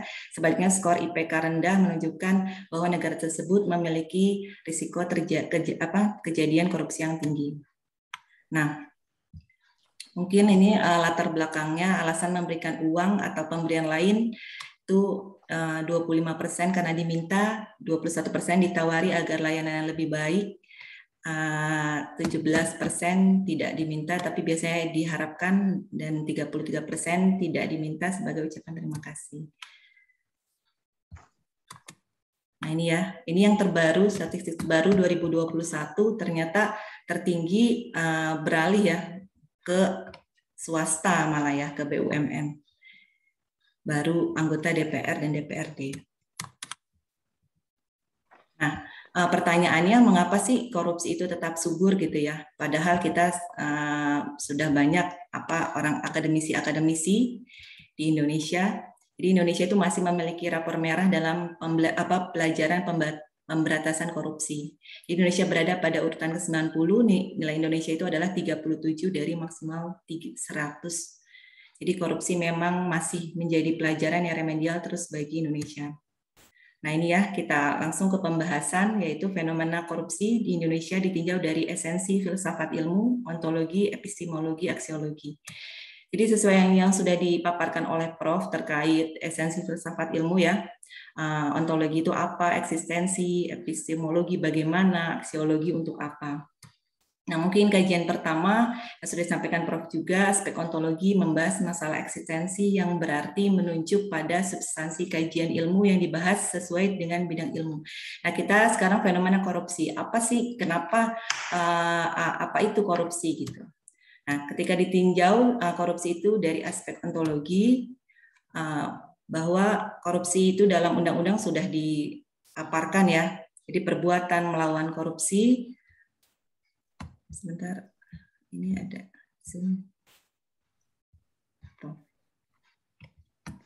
perkaya diri sendiri, menguntungkan orang lain. Nah, ini juga paparan pengertian korupsi. Nah, ketika dikaitkan oleh filsafat ilmu tentang yang sudah dijelaskan oleh Prof ketika pertemuan kedua terkait etika dan moralitas. Jadi etika dan moralitas menurut pandangan positif berada di luar sisi hukum dalam penerapannya. Karena ya, itu dari sisi pandangan positifis, hal ini tidak perlu dibahas lebih jauh kecuali untuk keperluan hukum yang dicita-citakan. Sebaliknya, walaupun suatu perbuatan seorang pejabat atau pegawai negeri yang oleh masyarakat dianggap tercela tidak dapat dikatakan sebagai korupsi apabila tidak memenuhi unsur-unsur yang ditunjuk dalam undang-undang atau sedemikian rupa tidak dapat ditafsirkan sehingga cocok dengan rumusan undang-undang. Inilah hal yang pertama yang perlu dipahami tentang korupsi. Nah, ini yang juga sudah dipaparkan oleh Prof terkait nilai integritas ya, jadi jujur, mandiri, tanggung jawab, peduli, disiplin, kerja keras, berani, sederhana. Jadi integritas itu keselarasan pikiran, perkataan, dan perbuatan dengan standar norma, hukum, dan nilai yang berlaku. Disiplin kode etik. Nah ini, apakah linear ya antara integritas dan anti korupsi, gitu kan ya? Jadi seseorang yang berintegritas belum tentu juga anti korupsi jika nilai-nilai yang diyakini atau kode etiknya bertentangan dengan prinsip-prinsip anti korupsi. Nah ini ya. Nah jadi ini sebenarnya tindakan korupsi itu sudah ditetapkan oleh undang-undang sesuai dengan tadi etika dan moralitas. Kegiatan keuangan, atau pasal-pasalnya di undang-undang sudah ada. Nah ini ya, korupsi juga ada di undang-undang. Intinya adalah korupsi itu, apa itu korupsi sudah dijelaskan di dalam undang-undang. Gratifikasi, pemerasan, perbuatan korupsi. Gratifikasi juga sudah dijelaskan di undang-undang. Sanksinya juga sudah ada dalam undang-undang. Namun yang saya unik, yang ketika saya kaitkan dengan agama, spiritual yang sudah Prof katakan, ternyata saya kaji di berbagai jurnal dan kajian ilmu, ternyata suap menyuap itu sebagai sebuah kejahatan yang telah dikenal sejak adanya pemerintah. Dalam cerita Al-Quran juga tentang Fir'aun, yang menindas rakyatnya dan mengumpulkan kekayaan yang berlimpah untuk kesenangannya adalah termasuk korupsi. Ternyata itu dari zaman Nabi Muhammad SAW itu sudah ada ya. Demikian juga Nabi Muhammad dalam sebuah hadisnya juga menyatakan bahwa dilaknat oleh Allah bagi pemberi suap dan penerima suap. Jadi rupanya korupsi bukanlah fenomena baru dalam kehidupan dunia. Persoalan yang lebih jauh adalah apa yang dimaksud perbuatan-perbuatan suap dengan melawan hukum, serta menyalahgunakan jabatan atau kedudukannya untuk kepentingan dirinya atau orang lain, serta yang dapat merugikan keuangan atau perekonomian negara. Dalam pemahaman umum, tentu saja dengan gampang dapat dijawab bahwa perbuatan-perbuatan tersebut adalah merupakan perbuatan tercela atau tidak bermoral, karena merugikan orang lain, karena itu pantas mendapatkan hukuman. Nah, tadi terkait ontologi ya, apa itu korupsi ditinjau dari sisi ontologi. Nah, ketika kita ditinjau dari epistemologi, bagaimana kenapa itu bisa terjadi, yang sudah dipaparkan oleh Prof juga epistemologi, maka dalam perspektif ini diarahkan pada upaya menemukan esensi konsep hukum yang mampu menemukan dan mengembangkan teori manajemen yang relevan dengan esensi kemanusiaan dan kebutuhan masyarakat secara universal. Maka yang ditekankan adalah prosedur perolehan pengetahuan yang tentunya disepakati oleh masyarakat ilmiah. Nah, mungkin saya mengambil epistemologi dari kasus korupsi ini sejarah tahun 1950, yaitu tentang kisah tertusuk gunting sang suami, gitu ya. Jadi kisah ini sangat menarik. Kenapa saya bahas di sini, yaitu Tengku Halimah terhenyak saat menerima gaji suami yang tidak seberapa dan harus dipotong setengah. Saat itu sebagai Menteri Keuangan, Syarifuddin membuat kebijakan untuk memotong nilai uang menjadi setengah. Hal itu dilakukan karena negara sedang kesulitan dana. Kebijakan tersebut dikenal dengan gunting Syarifuddin. Kok tidak bilang-bilang, itu kata istrinya ya, protes Tengku Halimah kepada suaminya. Namun Syarifuddin menjawab, kalau bilang-bilang tidak rahasia dong. Nah, kebijakan pemerintah yang ditandatangani Syarifuddin itu memang bersifat rahasia. Akhirnya bersama rakyat lainnya, istri menteri itu turut merasakan tajamnya gunting Syarifuddin. Oke. Nah, ya ini jadi cara pandang menurut saya epistemologi itu adalah sisi filsafat idealisme ya, mengandalkan dunia ide. Jadi mungkin inilah pula kenapa korupsi tidak sepenuhnya dapat diatasi di Indonesia, karena bagian terbesar masyarakat kita sudah dirasuki oleh pikiran materialisme dan penghambaan terhadap materi dan kekayaan.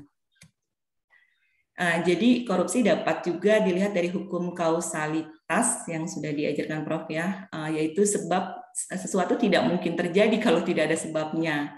Sebab itulah yang mengakibatkan akibat. Korupsi adalah akibat, yaitu akibat dari sistem yang longgar, sistem yang memberikan peluang orang untuk melakukan korupsi. Korupsi juga akibat dari kehilangan idealisme yang sudah Prof jelaskan pertemuan sebelumnya, dan pengutamaan pada materialisme. Sementara dalam kondisi pragmatis, keuangan pegawai yang bersumber dari gaji adalah tidak mungkin memenuhi kebutuhan material pegawai negeri.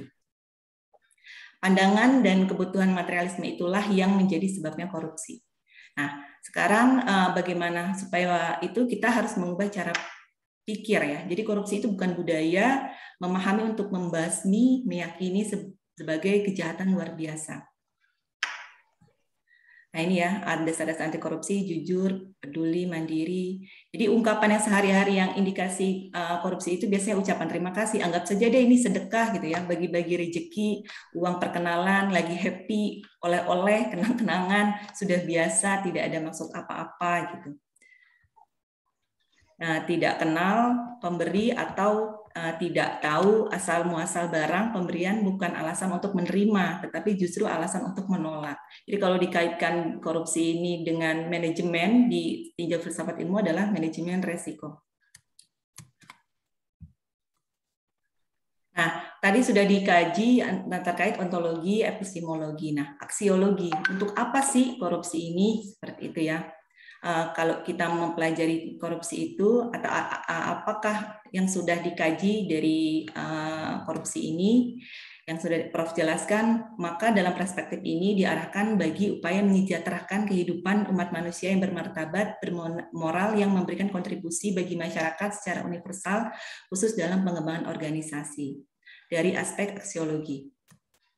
Nah, dasar aksiologi ini ilmu yang membahas tentang manfaat yang diperoleh manusia dari pengetahuan yang didapatkan. Tadi kan kita sudah tahu ya dari aspek ontologi, epistemologi. Jadi tidak dapat dipungkiri bahwa ilmu telah memberikan kemudahan bagi manusia dalam mengendalikan kekuatan-kekuatan alam.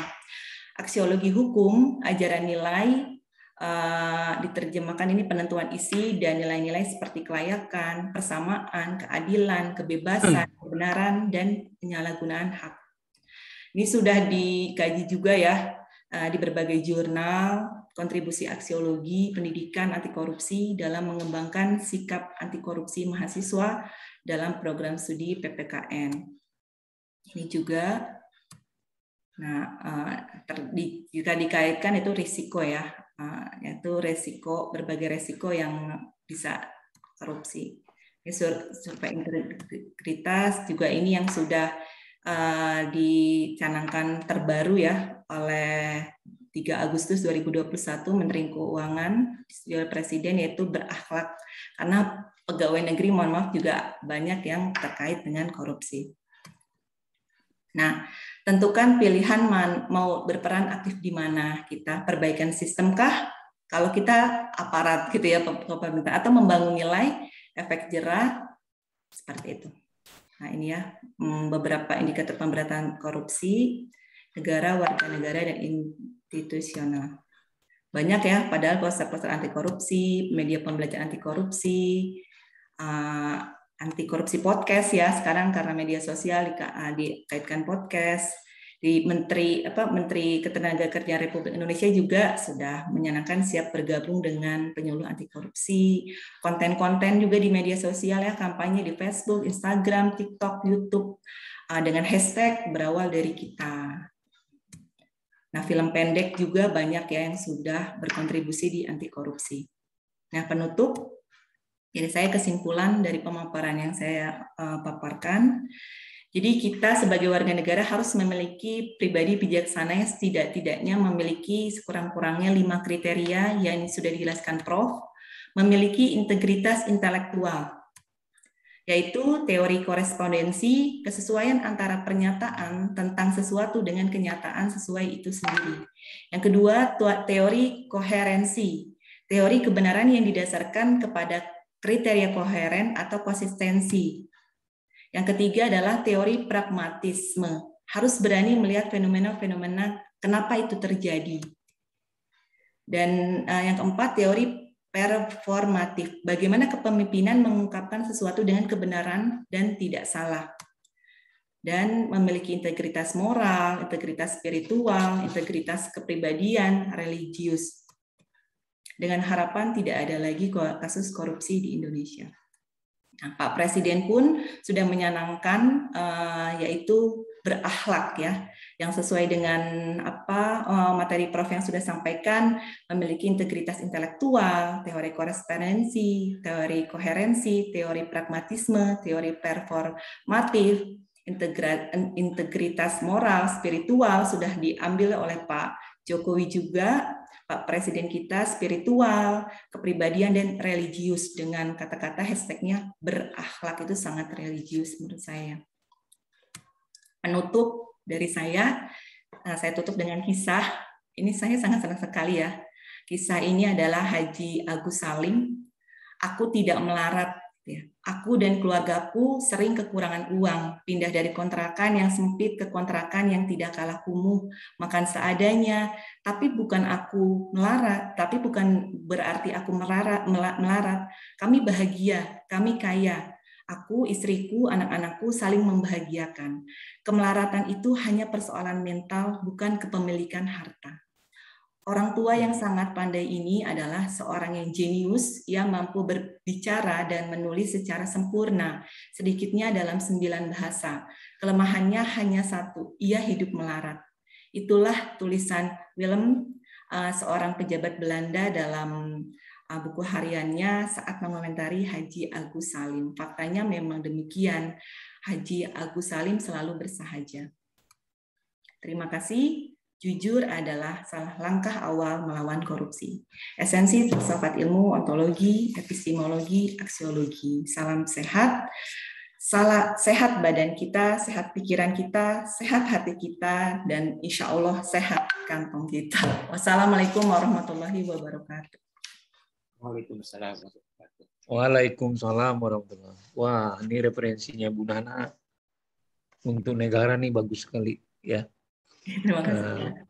Tadi kan belum melihat ke disertasi ya. Ini fenomena yang Bu Nana lihat ya. Inilah kondisi negara kita.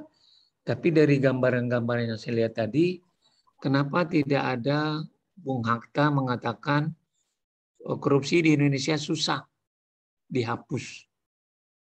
Nah, tentu landasan filosofinya kan ada harusnya. Ya, Pak. Ya. Apakah itu di idealisme, apakah itu apa yang lain ya, realisme dan lain-lain ya. Nah itu tadi kalau kita lihat, karena dari yang Ibu sampaikan tadi saya rasa referensinya bagus semuanya. Tapi kalau kita akan lihat ke korupsi ini di Indonesia, dari ontologisnya saya belum lihat secara konkret, Bu Nana. Ya, tadi kita bicara moral, bicara nilai, bicara akhlak. Kita bicara tentang apa itu sebenarnya? Belum terlihat. Nah, kalau Bu Nana bisa tangkap, bicara tentang apa kita? Yang masukkan ke dalam manajemen. Nah, kita nggak lihat disertasi dulu ya. Nah, Ibu menggambarkan sebuah kondisi korupsi di negara kita. Karena korupsi ini di tempat keril itu juga lebih parah. Itu di dataran Afrika itu yang sudah maju ya, keril ya, tolong dikoreksi saya, itu Kenya, Mesir, Uganda, Ethiopia, Kamerun, itu udah sampai pada rampant stage atau sudah merajalela. Iya, Prof. Benar ya? Itu karakteristik negara berkembang. Ya. Tentang korupsi di dunia. Ya, jadi kalau kembali ke Bu Nanda itu harus lihat. Kalau kita bicara moral, bicara akhlak, bicara nilai, kira itu bicara tentang apa kalau menurut Bu Nanda? Bicara apa Bu Nanda? Perilaku ya, Prof. Hah? Manual, Prof. Hah? Karena itu belum kelihatan sama saya. Iya. Ontologis Ibu nanti baru epistemologinya baru kita lihat. Perilaku ya, perbuatan ya, Prof. Nah, tentang apa? Bu Nanda cerita banyak tadi. Akhlak, moral, nilai-nilai. Perbuatan, Prof. Perilaku kata kuncinya. Ya, perilaku. Ya. Iya. Perilaku korupsi. Perilaku korupsi. Ya. Karena kalau kita tidak bisa memahami perilaku korupsi, tidak akan berubah, Bu. Karena yang belum saya lihat Ibu gambarnya tadi, orang ditangkap KPK, mau turun naik tangga masuk ke tahanan masih dada-dada, senyum-senyum, ketawa. Iya enggak? Di mana letaknya itu sekarang? Jadi perilakunya itu dulu yang harus kejar. Kenapa demikian? Perilaku orang korupsi itu dilihat di 4 aspek. Di mana dia korupsi? Ada organisasinya, ya kan? Dari individunya dulu, dari organisasinya, dari tempat individu itu bekerja. Saya tidak akan menyebutkan kementerian mana yang paling korup, saya nggak akan sebutkan. Tapi itu organisasinya, perilakunya itu. Jadi perilaku individu. Kalau kita individu, saya contohkan. Kalau orang gaya hidupnya konsumtif, banyak penting ngumpulin uang miliaran, triliunan, itu perilaku korupsi juga dari aspek individu. Ya, umpamanya sifat tamak, rakus, itu dari individunya. Tapi kalau dari aspek organisasinya bisa kita lihat juga tidak adanya kultur organisasi yang benar. Tidak adanya kultur. Atau kita juga lihat sini sistem akuntansinya yang tidak memadai dan lain-lain. Banyak ya kita lihat ya. Nah, umpamanya SPM-nya apa kalau di perusahaan ada SPI tidak berperan. Kita mohon maaf, ada yang dari kementerian ini Arif ya atau sama Pak Hermansyah kali ya. Coba kita lihat di kementerian itu si Arif kan dulu bilang dari Inspektorat Jenderal itu untuk menjaga supaya tidak keluar ya. Korupsi itu berada di dalam, jangan sampai masuk BPKP, BPK ke dalam. Ditutup dulu di situ. Ujung-ujungnya apa? Ada duit juga untuk Inspektorat Jenderal. Jadi anggarannya itu sudah sekian persen dari Inspektorat Jenderal, juga tidak akan habis-habisnya korupsi itu. Nah, yang ketiga itu di mana dia hidup, di mana dia bekerja, atau di mana dia berada. Kadang-kadang masyarakat kan kurang menyadari yang paling dirugikan akibat korupsi itu adalah masyarakat sendiri. Itu 4 itu perlu dipahami. Nah, tadi Bu Nanda sudah sebut ada undang-undang. Undang-undang kita kan tumpul ke atas, tajam ke bawah. Orang udah korupsi sekian triliun, hukumannya 4 tahun penjara. Nah, nenek-nenek curi 1 buah kakao di Sulawesi dihukum. Nah, lebih parah lagi hukuman. Jadi keadilannya tidak jalan. Karena apa? Di Indonesia ini masalah peraturan dan perundang-undangan itu lebih banyak sifatnya monopolistik. Ya, kalau sudah monopolistik udah ada patennya. Yang ini nggak usah diperiksa, ini periksa. Dan kualitas perundang-undang kita juga masih lemah. Jadi kata kuncinya Bu Nanda adalah perilaku. Ya, Ibu udah menyebabkan tadi. Menurut siapa tadi Bu? Menurut tadi di Al-Quran, menurut siapa Ibu sebut tadi? Ada tadi? Hadis tadi. Fir'aun yang Nabi Muhammad SAW. Ya. Oh, di dalam munculnya korupsi itu ada antara lain itu disampaikan oleh Imam Ghazali. Bagaimana tentang sikap. Sikap orang yang soleh, yang tidak soleh itu beda. Kalau yang soleh menjauhi semua kategori yang sifatnya zuhud, ya. Jadi sikap orang yang bertakwa itu menghindari subhat, mana yang benar atau tidak. Oh, artinya dan menolak dia ini haram atau subhat. Yang paling rendah itu sikapnya menurut Imam Ghazali itu adalah yang sekarang ini lagi diramein, halal dan haram. Barusan mahasiswa saya kemarin, saya uji tertutup. Dia membuat 14 produk dinyatakan tidak mencantumkan jaminan halal. Jeko, Britol, lain-lain ada 14. Coba, apa peran Majelis Ulama Indonesia DKI atau Majelis Ulama yang bahwa halal itu dananya dari pemerintah, tapi pelaksananya sekarang ada badan tersendiri. Coba. Karena masyarakat nggak tahu. Kesana mereka nggak tahu. Itu yang dikaitkan oleh Imam Ghazali tadi. Orang tidak peduli sekarang halal dan haram.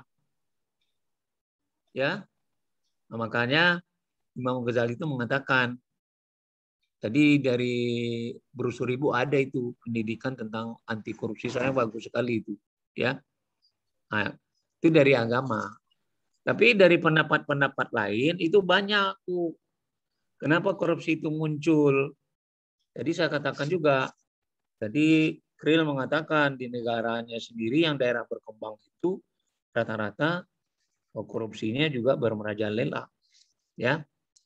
Nah, jadi kalau teori tentang terjadi korupsi itu tadi sudah disampaikan oleh Imam Ghazali.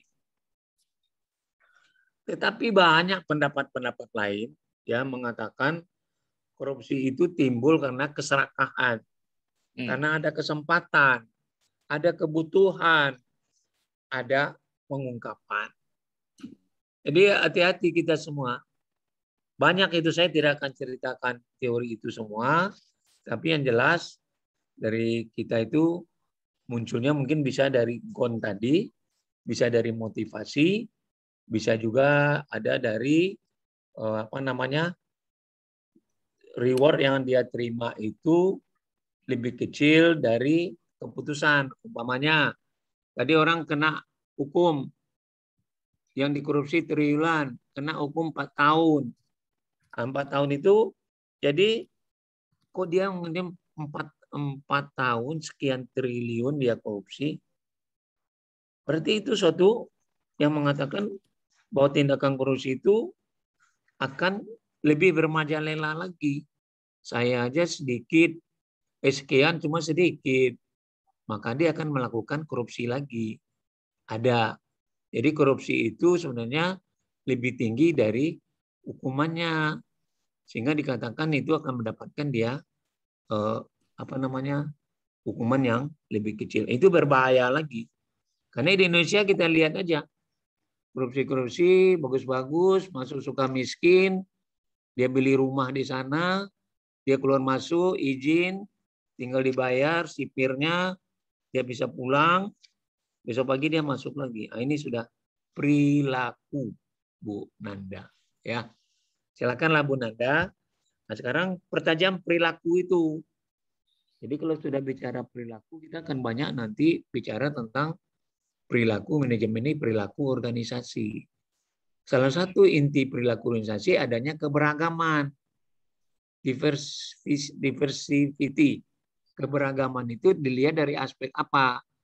Dari ras, keluarga, perkawinan, kelamin, itu banyak lagi Bu Nanda nanti. Nah, jadi intinya kata dari individu itu. Di mana dia harus dipertimbangkan? Tadi sudah saya sebutkan bahwa korupsi itu dia pasti dia sudah melanggar norma-norma yang ada. Maka saya katakan tadi, maka banyak adanya di mana dia. Ya harus dilihat dari mana dia tempatnya, dari aspek apa tadi itu, individu, organisasi, tempat individu, dan tadi ada aspek hukum yang Ibu sampaikan tadi. Nah, mudah-mudahan ini bisa menjadi pelajaran. Ibu pertajam di perilaku. Perilaku berarti individu.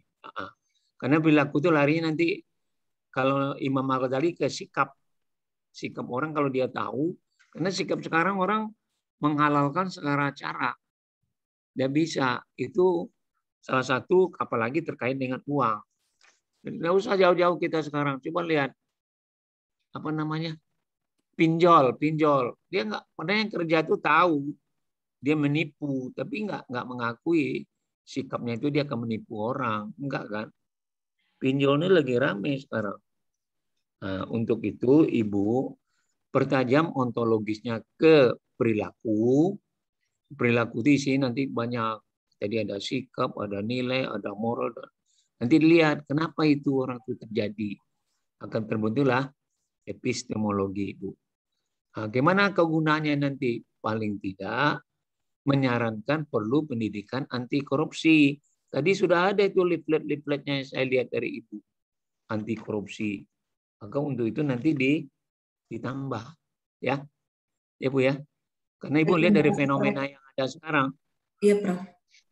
Ya, karena inti korupsi itu tadi kan Ibu bilangin dari mental, dari nilai, dari moral, yang kalau kaitannya agama sikap tadi sudah tidak bisa membedakan mana yang syubhat, mana yang haram dan lain-lain. Ya. Terima kasih, Prof.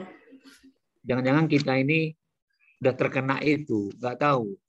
Barusan kemarin ujian 14 produk di Bristol, Jiko, saya lupa itu yang lain-lainnya. Dia tidak nyebut McD ya, tidak menyebut, tapi ada 14 produk sekarang ini.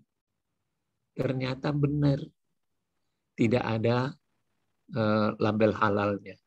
Ada apa? Ya, tidak ada apa. Nah, mungkin dia ingin korupsi, pendapatan tinggi, ini konsumen jalan terus. Kalau dikasih label nanti itu, berarti nggak laku kan? Mungkin kita sendiri udah mencoba itu barang-barang itu, produk itu kali. Tapi kita nggak sadar si perusahaannya ingin mendapatkan keuntungan dengan cara apa? Melakukan moral yang nggak bagus, nilai-nilai yang nggak bagus. Kenapa nggak dicantumkan? Ya, kira-kira seperti itu. Nanti Ibu saran saya, karena belum ke disertasi, fenomena yang Ibu lihat kata kunci adalah perilaku daripada korupsi itu sendiri. Jadi individunya. Ya. Terima kasih. Nanti dipertajam, ditambahin. Kalau untuk paparan gini saya rasa sudah bagus, tinggal merubah sedikit ke ontologisnya. Ya. Nanti Ibu bisa lihat kan, kalau itu perilaku yang mana? Apakah kepribadiannya? Nanti kepribadian nanti akan keluar. apa yang pengaruhnya, atau itu akan menjadi epistemologi dan lain-lain. Oke. Terima kasih, Prof. Ya, udah bagus tuh bahannya, bagus-bagus Ibu, terbaru semua itu. Terima kasih, Prof. Kalau bisa saya pinjam untuk, karena saya udah seminar anti korupsi itu waktu itu sama Pak Laude, mantan KPK ya, Laude sama Saud Situmorang, dan saya pembicara satu dari aspek manajemen sumber daya manusia. Iya, boleh. Ya. Sudah saya itu kok, Prof. Minggu kemarin saya udah kirim. Udah dimasukin? Oke. Nanti saya tunggu ya. Iya, Prof. Oke. Baik. Baik, udah maju lagi Bu Nanda, Bu Juningsi, Pak Hermansyah. Tinggal Prof. Atau ada yang mau ditanyakan? Monggo. Ya, Prof. Saya mau tanya. Ya, tadi Prof bilang itu perilaku. Halo, Prof dengar? Oh, dengar banget saya. Iya. Silakan. Ya, dan tentang perilaku, saya sudah baca ini bentuk atau sifat nasional atau desa-desa. Banyak itu mengubah tentang kuliah atau pendidikan. Dan saya pikir ini, lihat negara berkembang, banyak atau persen korupsi itu tinggi. Ya, kenapa? Mungkin ini pikiran saya, mungkin itu tentang pendidikan negara berkembang. Dan saya mau sedikit tambahan dari Prof. Saya mau, Dan juga tentang korupsi, ada ini Ibu Nanda bilang ada oleh-oleh, ada terima kasih apa. Dan ini kita manusia kan, Prof? Ya. Dan tentang manusia ada ini sosial. Mungkin saya sudah tahu Ibu Nanda, dan mungkin Ibu Nanda sakit, dan saya sudah punya uang. Atau ada kerja, saya mau kasih ke orang lain, dan saya sudah tahu mungkin Pak Hermansyah, dan saya kasih itu korupsi atau sosial. Ya, Prof, saya mau sedikit tambah ini informasi tentang itu. Oke, bagus. Ya. Jadi Bu Nanda itu ada tambahan dari Pak Mas Kril. Maksudnya intinya itu begini. Kalau ucapan terima kasih, kalau kita terima setelah pekerjaan selesai, boleh nggak? Boleh, Prof. Maksudnya kalau misalnya kita ke Prof, biar disertasi kita cepat selesai, kita kasih ke Prof, ya itu nggak boleh ya, Prof ya? Nggak boleh. Itu namanya nyuap. Nggak boleh. Kita Mas Cyril misalnya ke Prof, ngasih ini supaya kan terima kasih. Jadi Profnya nggak enak ya. Tapi kalau urusan misalnya disertasinya sudah selesai, tidak ada urusan ya, Prof ya. Kita mau ngasih kenang-kenangan, ya itu tanda terima kasih kita ya, Prof ya. Boleh. Itu boleh. Ya. Boleh ya. Boleh. Itu ada Pak Arief tuh di Inspektorat ya. Jadi benar ya. Sebenarnya letaknya itu korupsi itu kita harus mulai dari pendidikan di keluarga. Ya, di keluarga yang kita harus mulai. Nah, dari keluarga itu nanti baru kita lihat di beberapa hasil riset, ternyata di Hong Kong itu berhasil korupsi karena kuncinya pada pimpinannya. Di Cina, di mana Korea, setiap dia jadi pimpinan, dia siapkan peti mati satu. Silakan, kalau di kursi mau digantung, mau di apa, terserah. Di kita nggak ada begitu, boro-boro peti mati. Ya kan? Dibuang ke Cilacap itu apa namanya? Nusa Kambangan, jalan terus, nggak ada apa-apa. Kalau di Singapura itu dia ingin menjadi bangsa yang bermartabat. Karena dia jajahan Inggris dulu. Ada filosofinya dia. Atau belajar ke negara tetangga. Ya, banyak di dunia ini negara yang marak melakukan korupsi. Tetapi mereka kadang-kadang berhasil dari korupsi itu. Kenapa? Karena dia bisa memberantas melalui perilaku korupsi. Nah, tadi sudah disampaikan Mas Kril tuh ada tambahan. Jadi ini sebenarnya kalau kita ingin mencegah korupsi ini banyak tool yang udah kita buat. KPK sendiri juga nggak mampan, ya kan? Ada filosofi apa di dalamnya? 57 pegawai KPK di apa namanya? Tidak lulus tentang kebangsaan.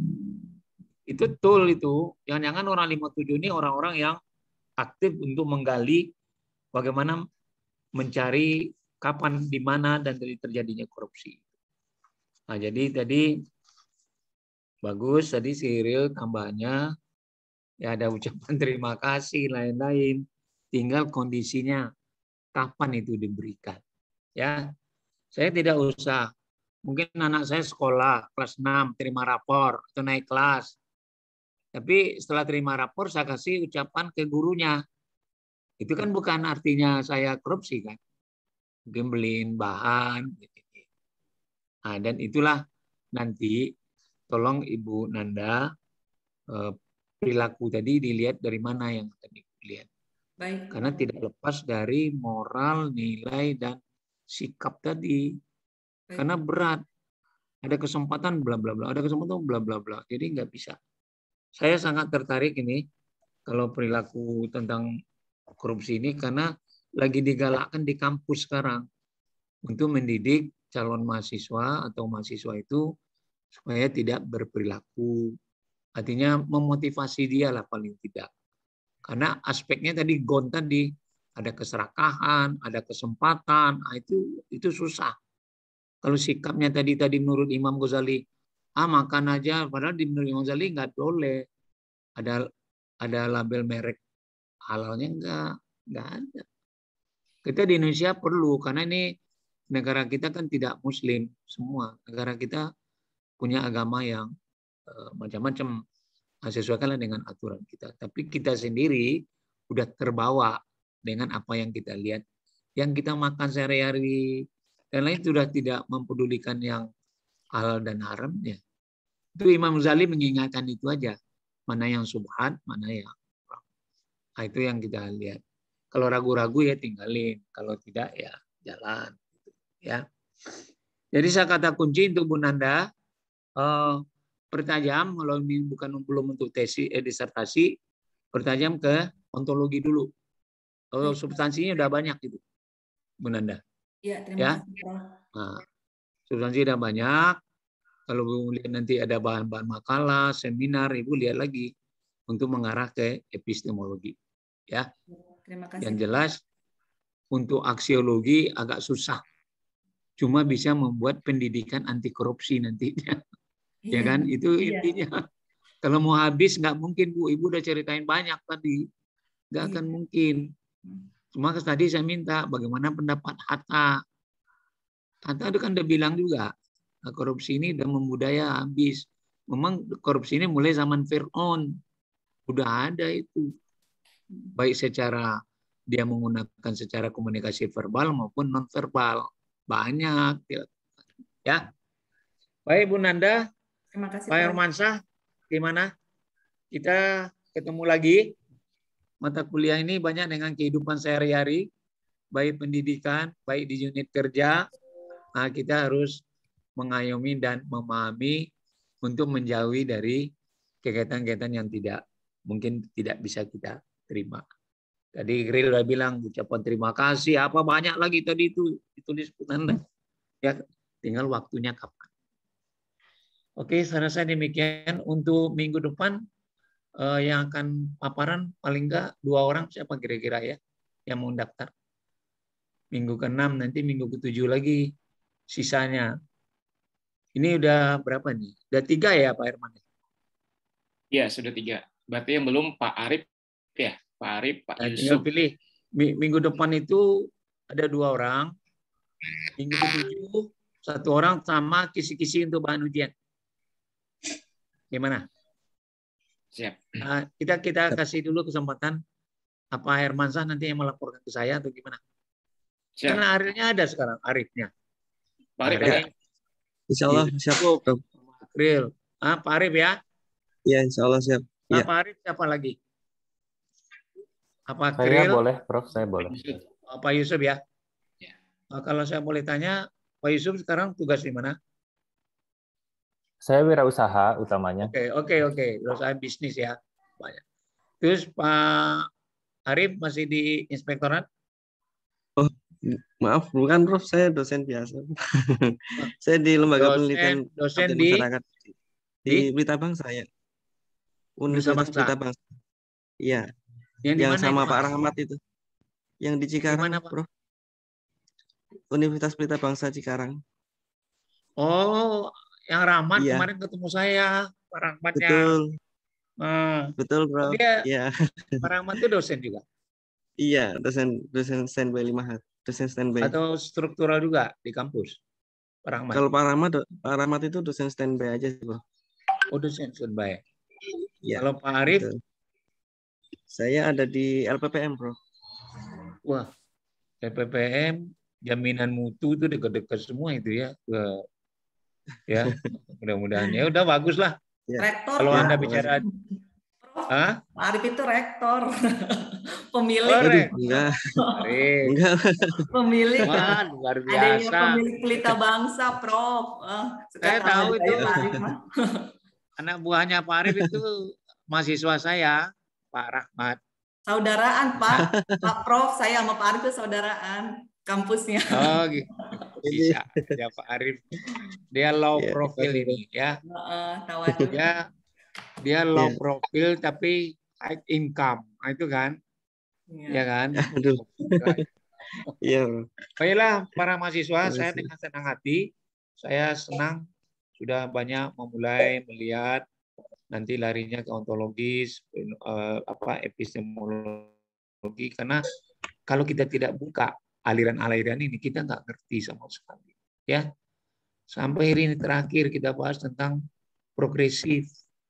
Ternyata benar, kita kunci perubahan dikaitkan dengan Ibu Nanda tadi harus arti perubahan perilaku. Perilaku apa? Perilaku korupsi. Perubahan, ya kan? Perubahan itu kan harus hari ini lebih baik dari kemarin. Kalau korupsinya tinggi sekarang bisa menurun. Menurun lagi dan seterusnya. Ya. Bila taufiq wal hidayah. Wassalamualaikum warahmatullahi wabarakatuh. Waalaikumsalam warahmatullahi wabarakatuh. Selamat siang, Saudara Akril. Semoga kita sehat-sehat semuanya. Ya. Terima kasih, Prof. Yo, sama-sama. Saya live ya. Ya, Pak Prof. Arif sama Pak Yusuf. Saya tunggu. Ya. Ya. Baik. Terakhir Selamat nanti. ya, Prof. Ya, sama-sama. Saya izin ya. Ya. Ya, Ya, ya, Prof. terima kasih, Prof. Oh, sama-sama.